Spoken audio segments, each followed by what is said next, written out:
Si tu veux, prenons un fiacre, vert comme un champ de hautbois. Nous ferons le simulacre des gens urfs qui vont au bois. Les taillés sont pleins de sources, fraîches sous les parasols. Viens, nous risquerons en course quelques pièces de sans sol. Allons-nous-en, l'ombre est douce, le ciel est bleu, sur la mousse, Polyte mâche du veau. Il convient que tu t'attives pour humer, près des fortifs, les encens du renouveau.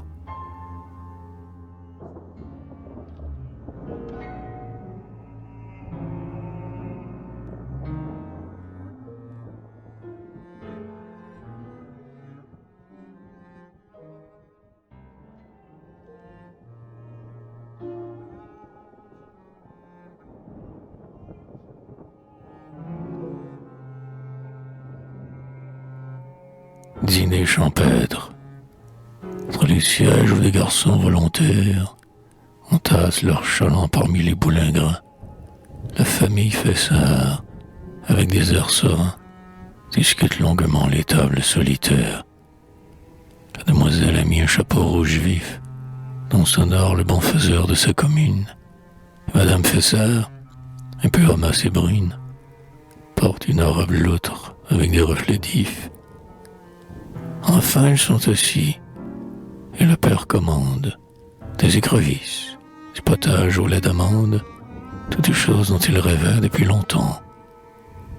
Et dans le ciel, couleur de turquoise fanée, il voit les songes bleus quand ses esprits flottants a fait naître l'ampleur des truites saumonnées.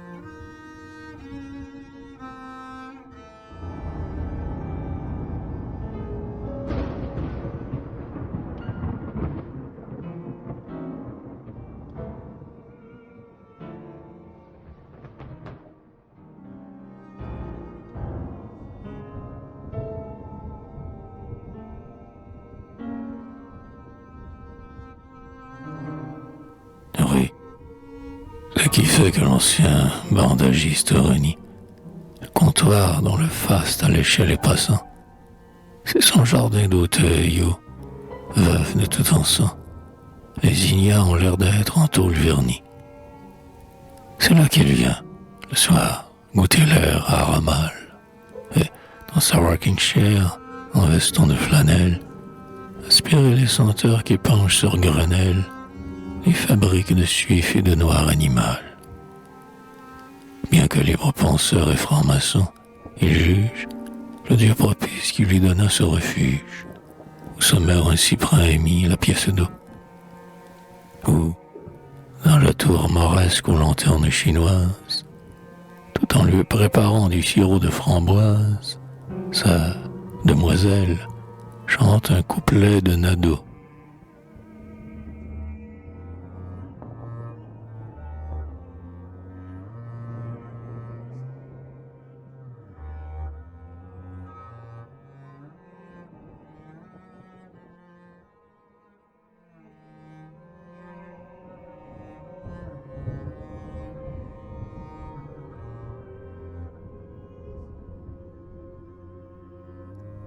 Barcarolle. Sur le petit bateau-mouche, les bourgeois sont entassés, avec les enfants qu'on mouche, qu'on ne mouche pas assez. Combien qu'autour d'eux la Seine regorge de chiens crevés, ils jugent la brise saine dans les biancos rêvés. Et mesdames leurs épouses, plus laides que des empousses, affirment qu'il fait grand chaud, et s'épaulent sans entrave à des Japonais, très graves, dans leur complet de gotcho.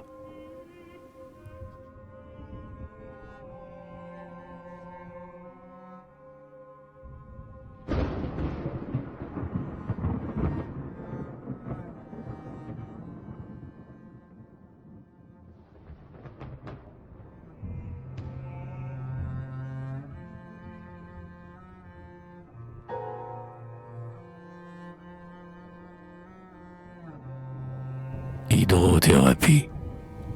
Le vieux monsieur, pour prendre une douche ascendante, a couronné son chef d'un casque d'Hidalgo qui, malgré sa bedaine ample et son lumbago, lui donne un certain air de famille avec Dante.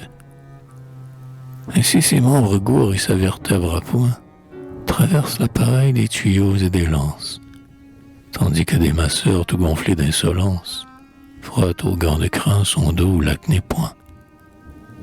Oh, l'eau froide, oh, la bonne et rare panacée, qui, seule, raffermit la charpente lassée et le protoplasma des sénateurs pesants. Aussi que, dans la rue, au sortir de sa douche, le vieux monsieur qu'on sait un magistrat farouche tient des propos grivois aux filles de 12 ans.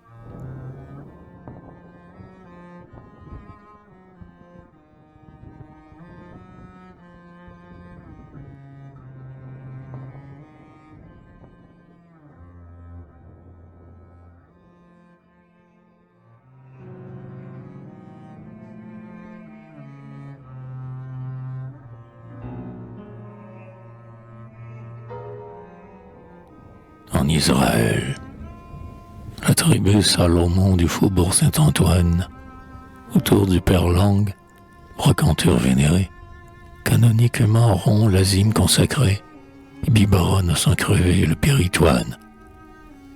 Tous bien honnêtes, les Judites, pleines de foi, dans un garni voisin sèchent les militaires, et leurs mâles, par les urinoirs solitaires, sur des chrétiens paillards vengent l'antique loi. Ah, ce soir, comme il est écrit au Lévitique, ils ont baffré l'agneau sans tache en la boutique, des ponts-lorgnettes et des clous des assortis. Et à l'œil trôné circonflexe, au teint piche, avec les femmes, le bétail et les petits, chantent le sabbat qui rogne à leur prépuce.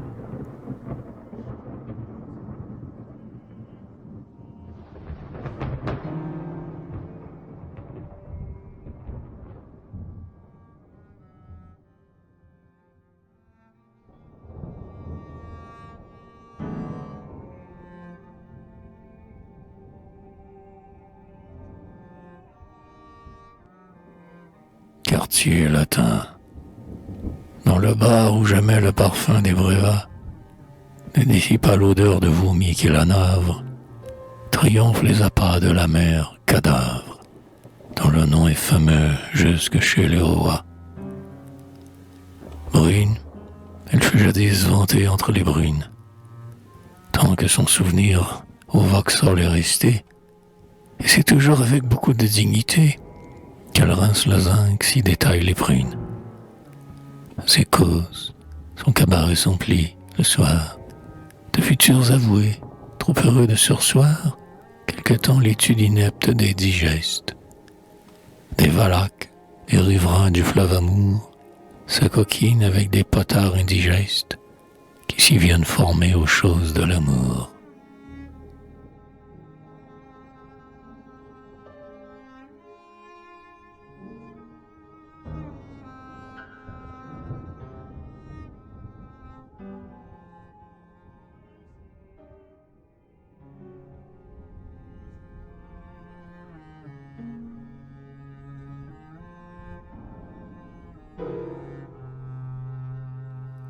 Musée du Louvre. 5 heures. Un gardien en manteau vert, joyeux, de s'évader enfin d'au milieu des chefs-d'œuvre, expulse les bourgeois qui ahurient la manœuvre. Et les rouges yankees écarquillant leurs yeux. Ces voyageurs ont des waterproof d'un gris jaune, avec des brodequins en allée en bateau. Devant Rubens, devant Rembrandt, devant Watteau, ils s'arrêtent pour consulter le guide de Johanne. Mais l'antique pucelle au turban de vizir, impassible, subit l'attouchement du groupe. Ces Anglaises où des licanes viennent moisir, ondulent vers le sol, car, sur une soucoupe, elle se penche pour fignoler à loisir les noces de Cana qu'elle peint à la loupe.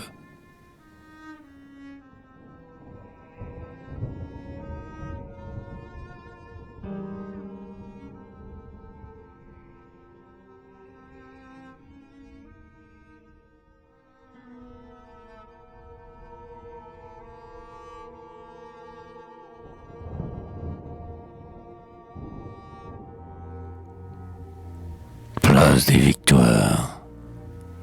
Les femmes laides qui déchiffrent des sonates sortent de chez Erard. Concert terminé, et sur le trottoir gras, elle heurte Priné, offrant ou plus offrant l'or de ses fausses nattes. Elle vient de jouir la Ladislas à la poing, pianiste hongrois que le Figaro vante, et, tout en se disant du mal de leur servante, elle tranche un cas douteux de contrepoint.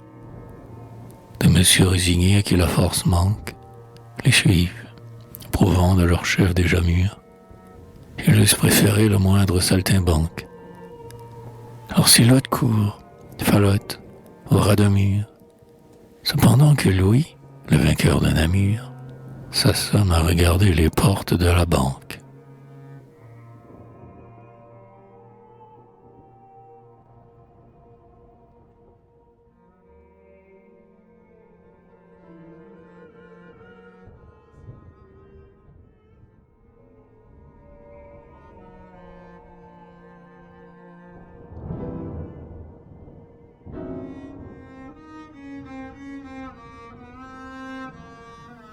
À Marie, est-ce une cangue, est-ce un carcan qui lui tient le col de la sorte?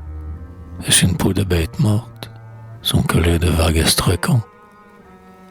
Elle parut au monde quand Monsieur Chavrol sortait de page, et la laine qu'elle propage mettrait en fuite le grand camp. Pour le magiard et le cacique, elle teignit sa hure ainsi que l'or grisonnant de ses cheveux. Tel est Maquignon, dans les foires, à force de visigatoire, maquille un bidet morveux.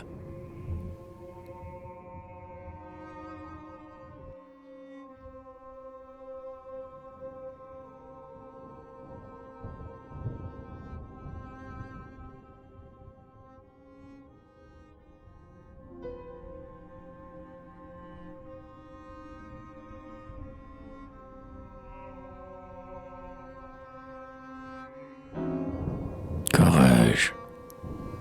Claudie XIV ayant découvert qu'il existe des comtesses ailleurs qu'au roman de Balzac, a chaussé des gants paille et revêtu le frac. On le prendrait, tant il est beau, pour un dentiste. Jadis poitard, expert à triturer les bois, il rêvait, dédaignant le nom d'apothicaire. Dès une folio connue des psales au Caire, et ses dormirs furent hantés par les kobolds. Maintenant, l'œil féroce et la bouche crispée, il récite devant l'indulgence atropée des vieilles dames aux appâts gélatineux. Et, surprenant effet des rimes qui la collent, nonobstant la rigueur des corsets et des nœuds, sa voix fait tressaillir tous ces baquets de colle.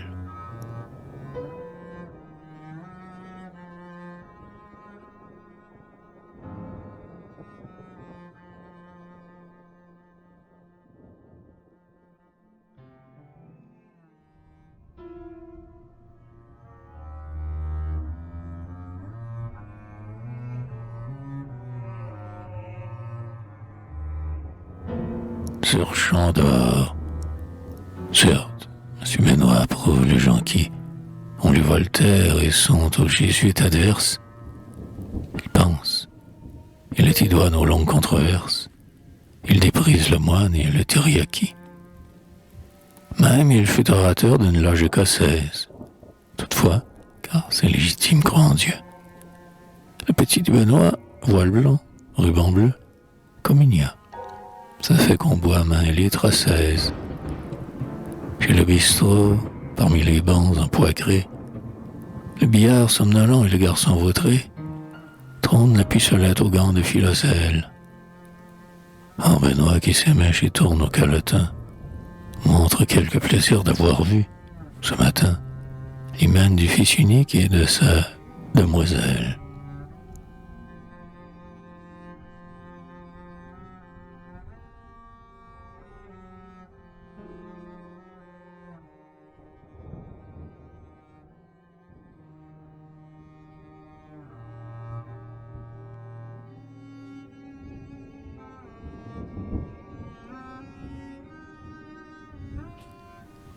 15 centimes.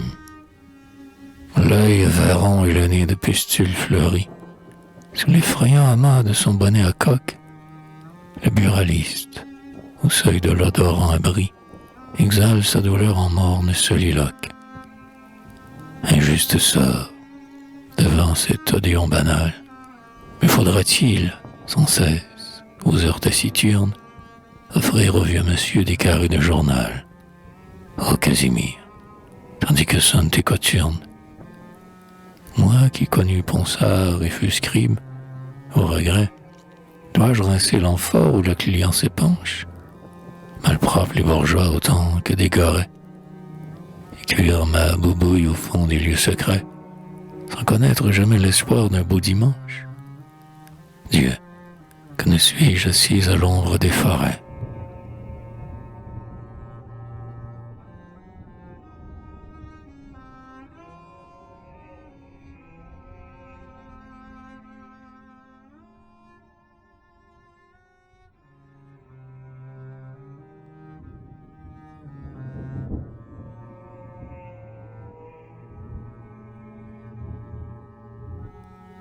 Rue de la Clé. Coco dit tape à l'œil, professeur de savate, comme l'eau et dompteur de caniche, ayant, sur quelque pente aussi lourdeau que flamboyant, prélevé le mouchoir, la bourse ou la cravate, et dans les fers. Le désespoir règne parmi, tant d'épouses qu'il a servi à sa conquête, et ces dames du Chabanais font une quête, pour que soit d'un pédore son courage affermi.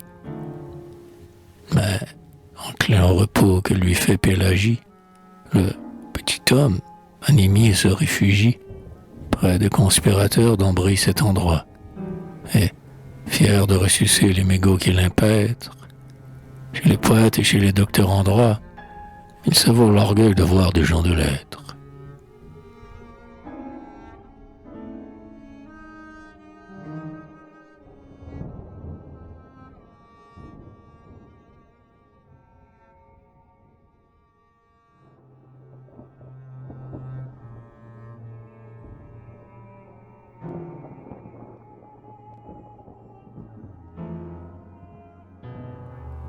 Initiation.